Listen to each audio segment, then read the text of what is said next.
Hello again. Everything is political, especially when it comes to art. But before I dive into what I wanted to talk about today, I wanted to give a disclaimer about the format and kind of also just give you context of like what you're watching and what you have been watching for the past few weeks.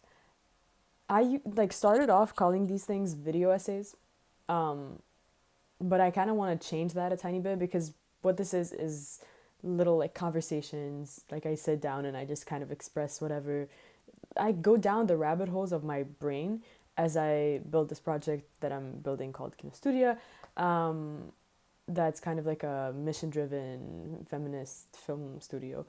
Um, and again, as I build it, I kind of have like different thoughts about like the cultural phenomenons or elements that I see around myself, the process of building it, the process of being creative or like, working in creative industries, all these things. And I just talk. Like, this is the format. The format is, it's like some version of one day it might evolve to like director's notes with other people, but right now it's literally just me talking. So it does still apply under the umbrella of like it does still land under the umbrella of video essays because like essay as a term is kind of like an attempt to express something.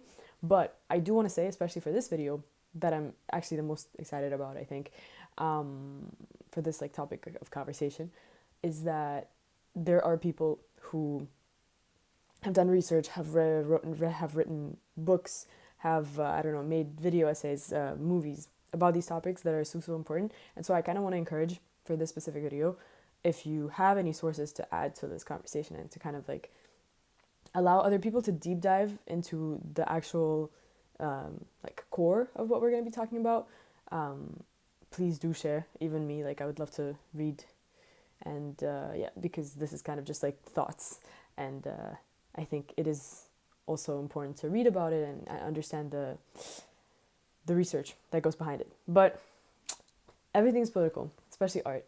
And I know that there's been a bit of buzz about like these kind of concepts this year, specifically with the Berlin Festival, with a bunch of actors and filmmakers saying that it's complicated, we stay apolitical, we just want to make art. You can't. Art has always been either a way for governments to like share propaganda through culture, which has usually landed flat, even though it has worked. And then on the other hand, art has also been the only way that in repressive contexts you can speak up when you can no longer speak up literally. So art has been a symbolic sort of like protection layer for a lot of communities to express themselves and to speak out about inequality, about discrimination, about other types of oppression. And so you can't make art or consume art without it being political. Moreover, identity is political. Like who you are as a person, just the way that you're born, is political. And this is more easier to tell when you're born into a minority that is sort of like the like the victim of political systems, more than it is when you're kind of on the brighter side with being the majority in a country. And I think it's harder in that way for people to recognize it, but identity is political. I don't know, literally like wearing glasses, the fact that like we get to wear glasses is political because it literally represents, like, this is what people don't understand about like equality versus equity. Glasses is that, because equality would be that everyone gets a pair of glasses with like, like fake just glass. But equity is the concept that like if you have an eyesight that's slightly, I'm going way too deep into the metaphor, but like still stands that equity is about giving each person whatever like lens prescriptions that they need to actually be able to see. So like everything around us reflects something in the society that we live in. Having short hair is political, having long hair is political, have like, like everything is political. What you do, what you don't do, what you say, what you don't say, everything is political, which can get overwhelming, which is why let's just move on to the next part of this conversation, because I think it will come together in a way that's a lot less stressful as we speak on about it. I wanted to talk about like a topic that I feel like is a bit touchy, but it's very, very valid nonetheless. I've been thinking a lot about how important it is to decentralize dominant perspectives, specifically how important it is to decentralize the US and Europe in media and art that we consume. And to be fair, I don't even fully understand why this is such a crazy perspective as someone who has never been to the US and who also isn't even like European. I'm Russian. So, like, and I have lived in Europe nonetheless, but you know, the fact that the US has played such a big role in my upbringing just by like watching movies, reading books, like I've spent so much time wanting to, like go to the US or like wanting to like live the American dream or whatever, that it's kind of absurd to me that this is a crazy thing to say when actually there should just be a wider and a more diverse diversity, like a more diverse variety of stories that we can get access to and learn about. But yeah, I think there's definitely like an over representation of Western and especially like white male narratives, and I have actually like learned about this, not learned about it. What am I saying? I've experienced this while watching like this one episode of Star Wars. I've never seen Star Wars, but I watched one of the recent ones with my dad recently, and it's crazy how like, and this is one of the good ones apparently, like before it was even more so that, but like it's crazy to what extent there's one black character, one Asian character. Every girl is somehow a love interest for someone else, even though now they're like women in power. But it's crazy when in a franchise that started with like women being like the things that you protect, to then have women in power, because then that also feels fake. But this is another thing. It's like I kind of have a problem, I think, with like you can't take a person from the dominant culture and make them write about other cultures. Like that to me is crazy. I don't understand. Like to me, when we say like, oh, we want to see more like women in power, I also think it's important that women write those women in power. And same thing, like I think it's important to hear more stories about like non-white, non-European experiences. But it's not the European or the white people that should write those experiences. You know what I'm saying? Like to me, that is just like an obvious thing, but kind of a tangent. Anyways, I'm gonna say obvious things, but like you've seen this map, skewed. Like this is part of like Western soft power, because this isn't what it looks like, and actually it looks like this.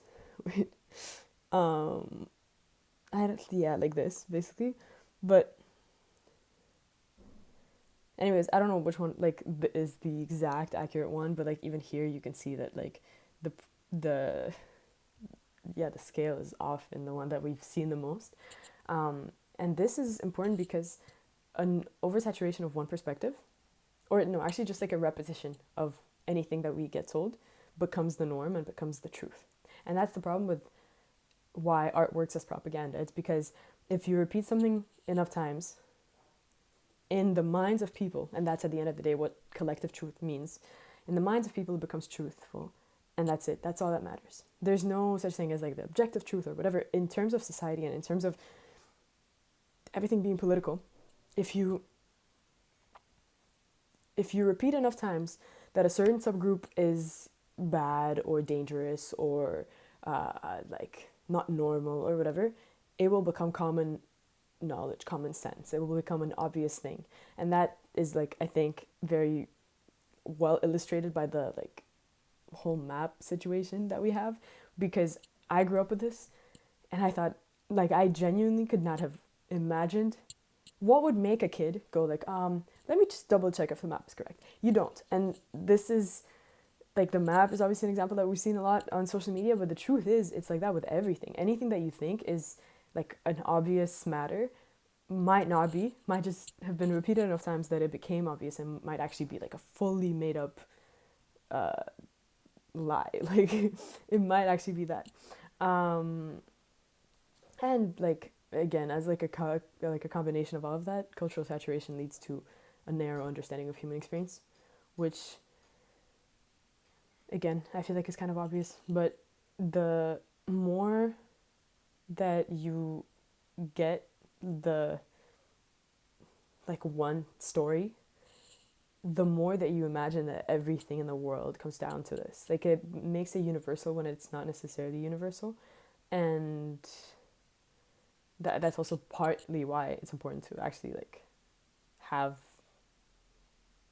like exposure to different stories and at least like choice. And when I say choice in terms of the media, obviously right now you have access to any book in the world, but having access is also different from having heard of it. Like having access, yes, everyone has access to everything nowadays, but we've heard about Marty Supreme. We've heard, and actually this, let me pull out my little images, because this is where we left off last time, and I thought some comments were left, and I was like, this is actually such an important point.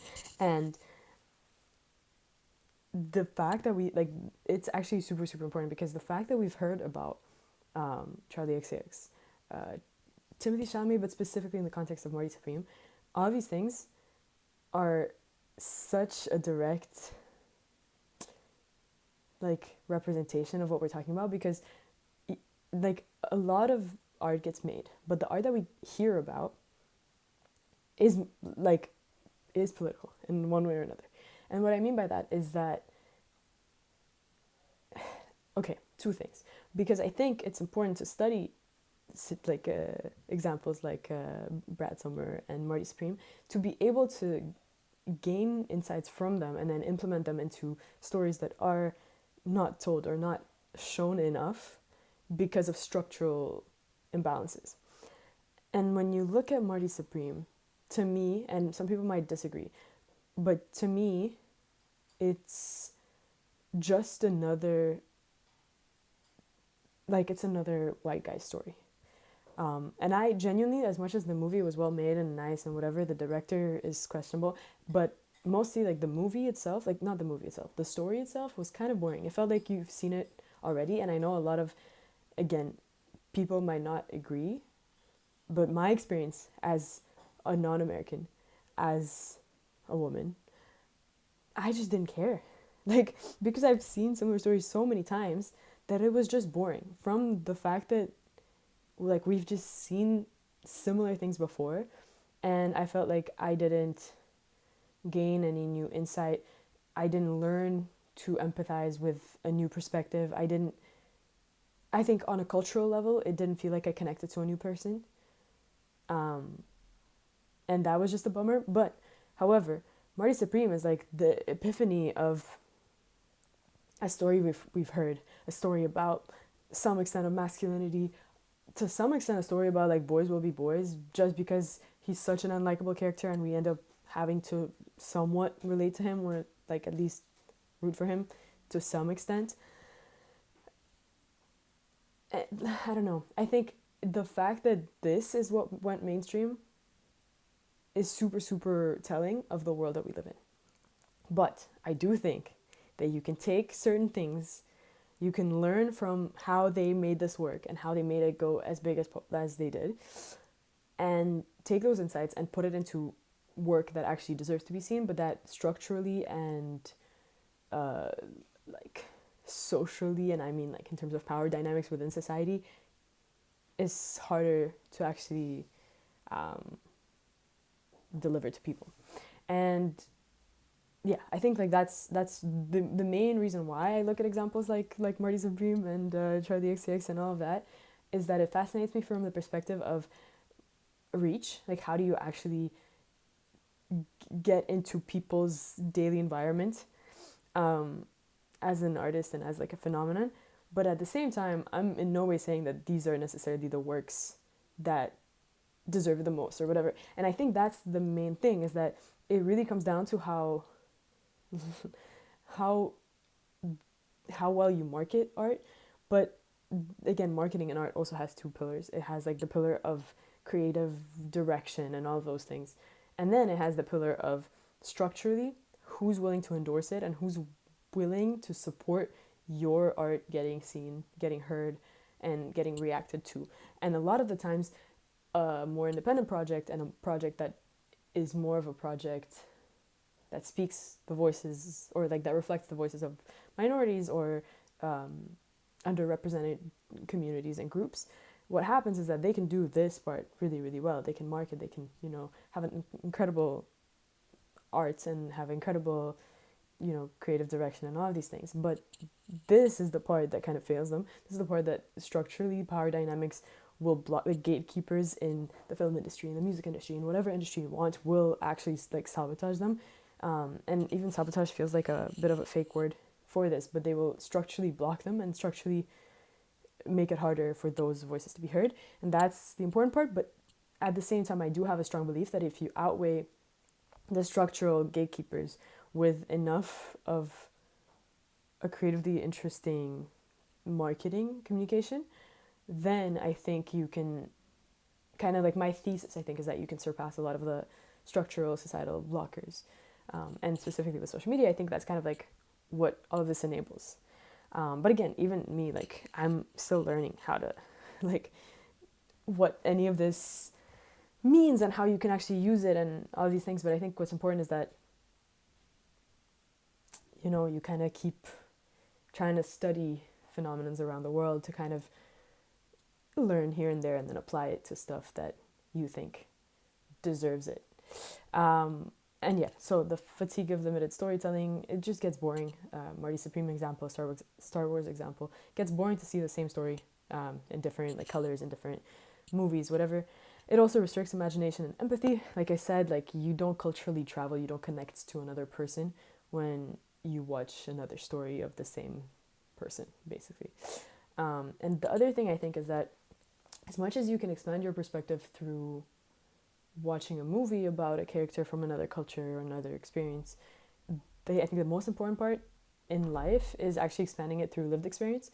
And that might mean going up to like homeless people and having a genuine conversation, or it might mean traveling. And I guess I put this photo because I didn't know what else to put, but I spent a semester in Morocco, and that was such such a profoundly changing experience in the way that it allowed me to somehow become more me and somehow allow myself to be more of myself in the world that I live in, because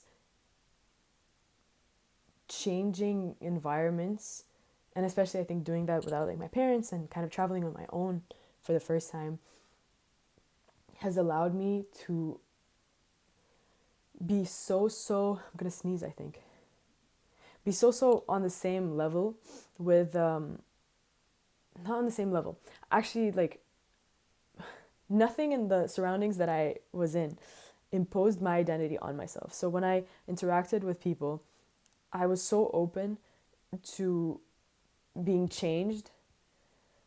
This feels so meta, but the point is, I think Morocco as like a semester felt such a life-changing experience, because I grew up, the first 10 years of my life I spent in Russia.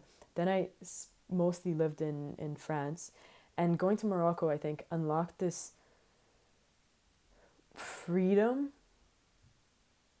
made me realize that like there's more to the world, I think, than the two binaries that I was kind of stuck between. Kind of, I was a third culture kid between Russia and Paris, Russia and France, and I was torn between these two identities of not being Russian enough, not being French enough. And then Morocco gave me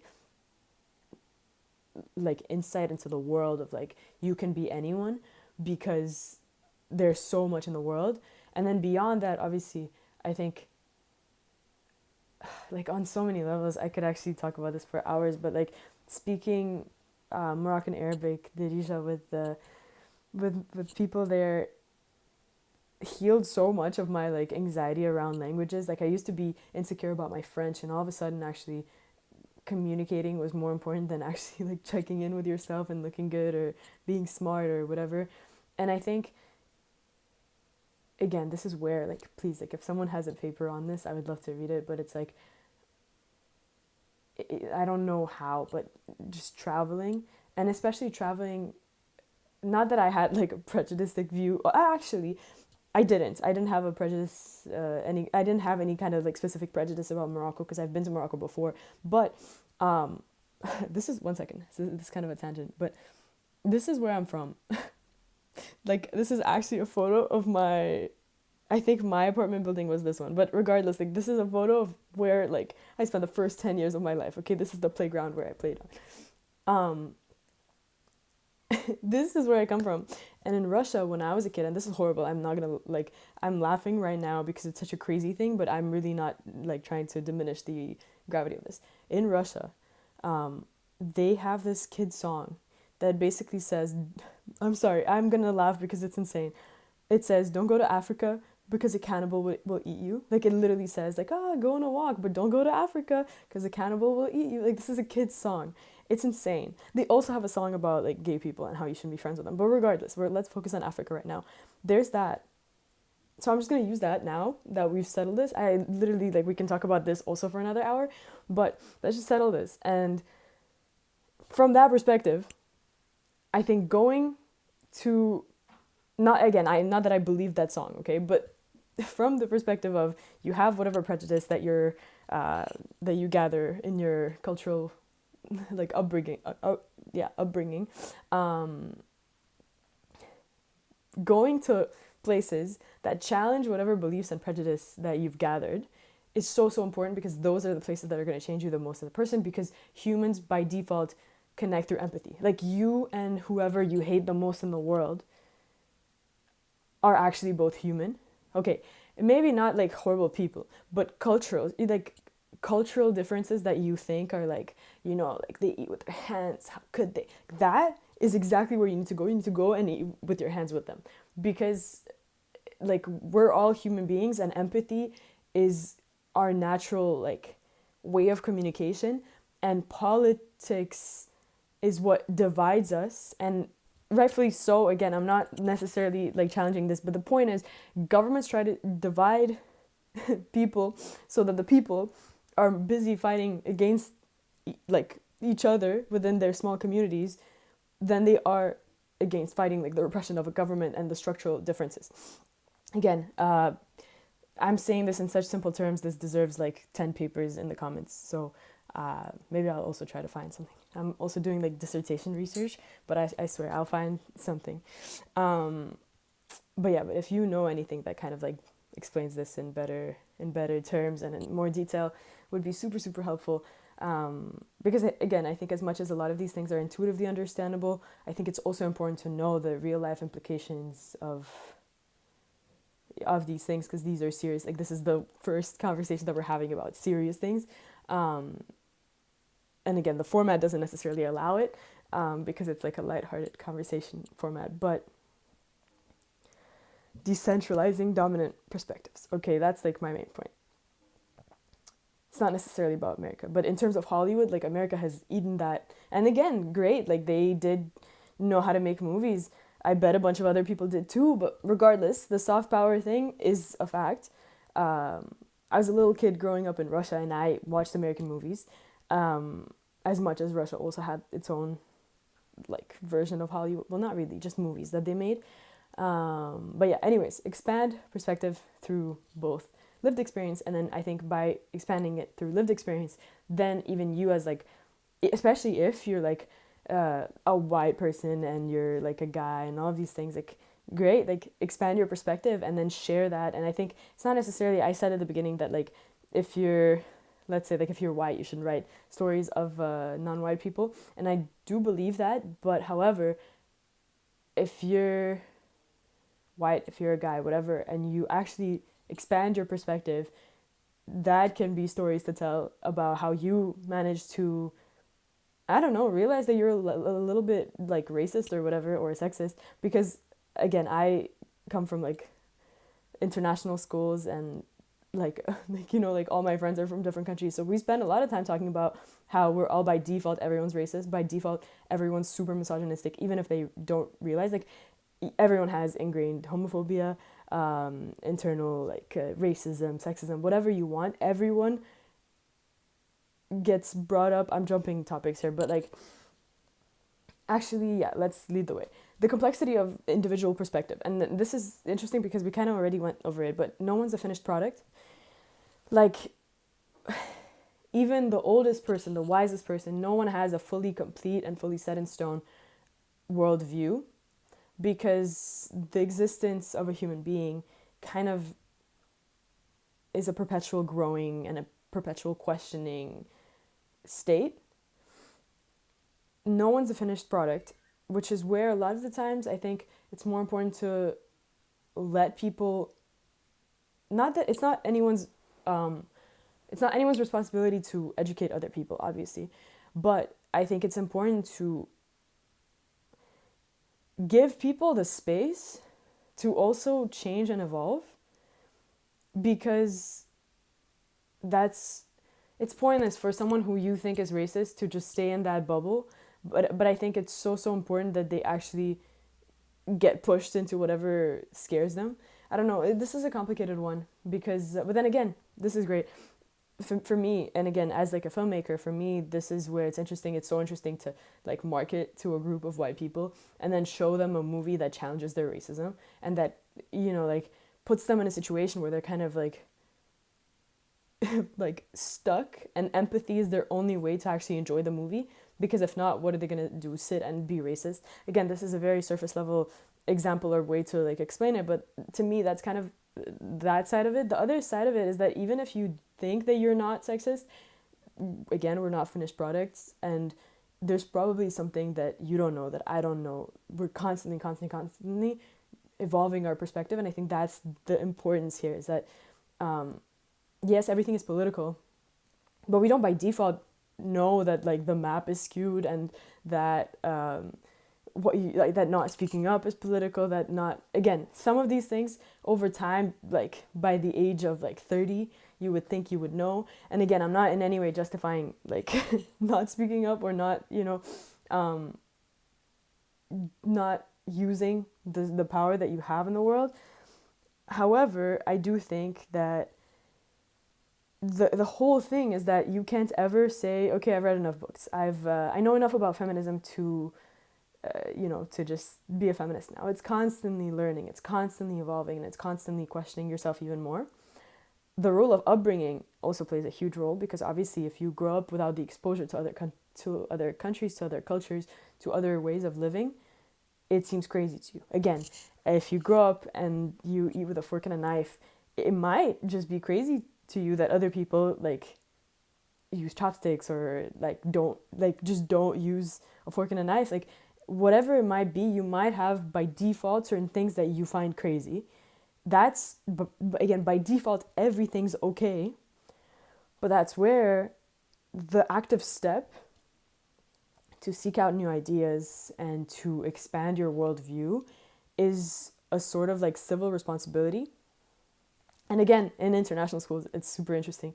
You would see people come to this new school with a set of beliefs that they have, and over the school year, whatever, you would see them little by little change what they think is the norm, and it kind of like skews a tiny bit. And I think that's the important thing, is that you grow as a person when you interact with people who you think you disagree with or who you don't understand. But beyond, again, lived experience, I think this is a very personal quest. There's such like an important thing, which is self-questioning and like actively seeking self-awareness. And again, it's a continuous reflection. That's the civil responsibility. It's the active aspect of seeking out new ideas and perspectives, making the steps to expand your worldview. And because so many people in the media today, and media, I mean social media, we talk so much about like self-help and growth and like going on a run and eating healthy and whatever. But I think equally as important as growth that's about being open-minded, about understanding more like other people. And that growth also comes with the discomfort and curiosity, in the sense of an active openness, And I think growing as an individual is just as important as going to the gym or trying to drink more water or whatever else. And I think it's interesting how there's like waves in, I mean, I've been alive for 20 years, and it's interesting to see how there have been waves of the environment, at least around me, and the online environment around me, how it went from understanding these things around 2020, and then now kind of like silencing all of this. All of a sudden, this isn't common sense anymore. Whereas when I was in high school, this was like how we were brought up to be as like citizens of the world, if that makes sense. And yeah, again, this is a super meta conversation, and again, just the conversation about like the thoughts that I've been having about this. I want to really like thank the people that commented and contributed to the discussion about Marty Supreme and Brad Summer and all of that, because I think it's super, super, super important to kind of have that critical eye and analyze what it is in culture that we're seeing, and how different people get opportunities that other people might not get. And I think all of this put together brings me to the conclusion that I personally had while thinking about this, and that's the fact that art is inherently political, will always be political. Art is political. And engaging with it requires both external expansion and internal reflection. External expansion being diverse perspectives, so actively seeking out that kind of like wider empathy bubble, and internal reflection, which is self-awareness, but more than self-awareness, that's more passive. It's self-questioning, it's self-expansion, you know. So yeah, I think, again, to some extent, it actually feels weird to have such a meta conversation about this when there are specific contexts where it applies, specific examples, all of that. But I think the importance is not necessarily to, I don't know, like write a paper on these things. I think the importance is, it's about, I think for me right now, like this conversation has allowed me to have my own reflection around my context and my interaction with art. And then I think ideally that would allow you to also have your own reflection. And I actually just wanted to take this moment to show these two examples of little brands that I've been following. I don't remember how I was going to link it, but this one is an Algerian brand that, I don't know, I just love their photos. And I reached out to the guy personally, so he's really cool. And this is a really good friend of mine. You can find her work here. She is Amazigh, Moroccan, and she lives in Spain. Well, she's Spanish too. And yeah, she made this project. I don't want to say much more about it, but has a special place in my heart. And yeah, that's it. I feel like this conversation is forever going to be incomplete, but I think this might be a nice start to it. So I encourage anyone to contribute, to share resources that I will also gladly look at and look into. And yeah, just thank you for sticking around. And there's so much more to say about this. Yeah, I'll see you next time. Bye bye.